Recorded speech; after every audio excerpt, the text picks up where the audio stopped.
कामदा एकादशी व्रत कथा। युधिष्ठिर ने पूछा, वासुदेव, आपको नमस्कार है। कृपा आप यह बताइए कि चैत्र शुक्ल पक्ष में किस नाम की एकादशी होती है। भगवान श्री कृष्ण बोले, राजन, एकाग्रचित होकर यह पुरातन कथा सुनो, जिसे वशिष्ठ जी ने राजा दिलीप के पूछने पर कहा था। दिलीप ने पूछा, भगवान, मैं एक बात सुनना चाहता हूँ। चैत्र मास के शुक्ल पक्ष में किस नाम की एकादशी होती है। वशिष्ठ जी बोले, राजन, चैत्र शुक्ल पक्ष में कामदा नाम की एकादशी होती है। वह परम पुण्यमयी है। पाप रूपी ईंधन के लिए तो वह दावानल नहीं है। प्राचीन काल की बात है। नागपुर नाम का एक सुंदर नगर था, जहाँ सोने के महल बने हुए थे। उस नगर में पुंडरीक आदि महाभयंकर नाग निवास करते थे। पुंडरीक नाम का नाग उन दिनों वहाँ राज्य करता था। गंधर्व, किन्नर और अप्सराएं भी उस नगरी का सेवन करती थीं। वहाँ एक श्रेष्ठ अप्सरा थी, जिसका नाम ललिता था।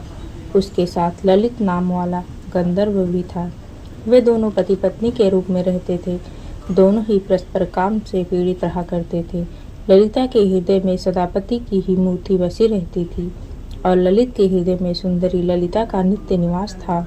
एक दिन की बात है। नागराज पुंडरीक राजसभा में बैठकर मनोरंजन कर रहा था। उस समय ललित का गान हो रहा था, किंतु उसके साथ उसकी प्यारी ललिता नहीं थी। गाते गाते उसे ललिता का स्मरण हो आया, अतः उसके पैरों की गति रुक गई और जीभ लड़खड़ाने लगी। नागों में श्रेष्ठ करकोटक को ललिता के मन का संताप ज्ञात हो गया, अतः उसने राजा पुंडरीक को उसके पैरों की गति रुकने और गान में त्रुटि होने की बात बता दी। करकोटक की बात सुनकर नागराज पुंडरीक की आंखें क्रोध से लाल हो गई। उसने गाते हुए कामातुर ललित को साथ दिया, दुर्बुद्धे, तू मेरे सामने गान करते समय भी पत्नी के वशीभूत हो गया, इसलिए राक्षस हो जा। महाराज पुंडरीक के ना कहते ही वह गंधर्व राक्षस हो गया।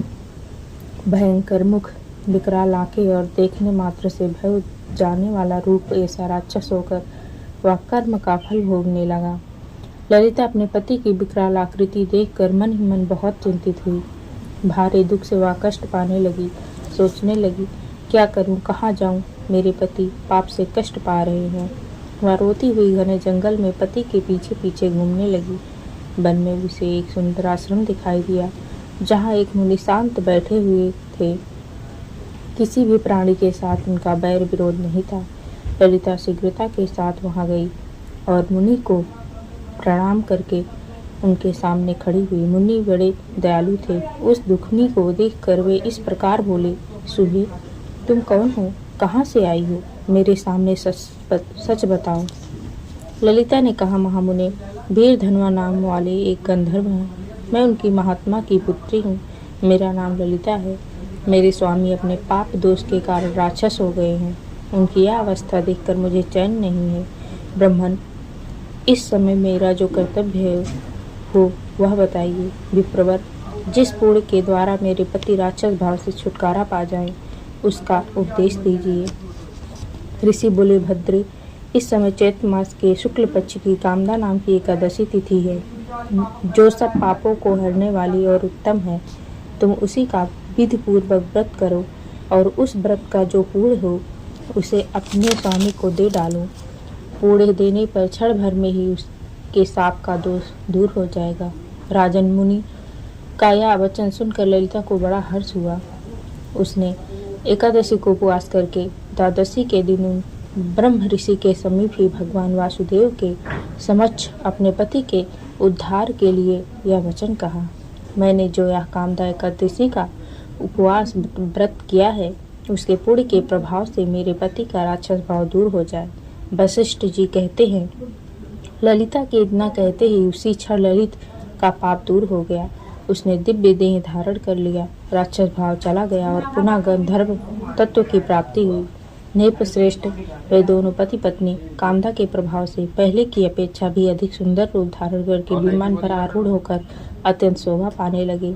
यह जानकर इस एकादशी के व्रत का यत्न पूर्वक पालन करना चाहिए। मैंने लोगों के हित के लिए तुम्हारे सामने इस व्रत का वर्णन किया है। कामदा एकादशी ब्रह्म हत्या आदि पापों तथा पिशाचत्व आदि दोषों का नाश करने वाली है। राजन, इसके पढ़ने और सुनने से वाजपेयी यज्ञ का फल मिलता है।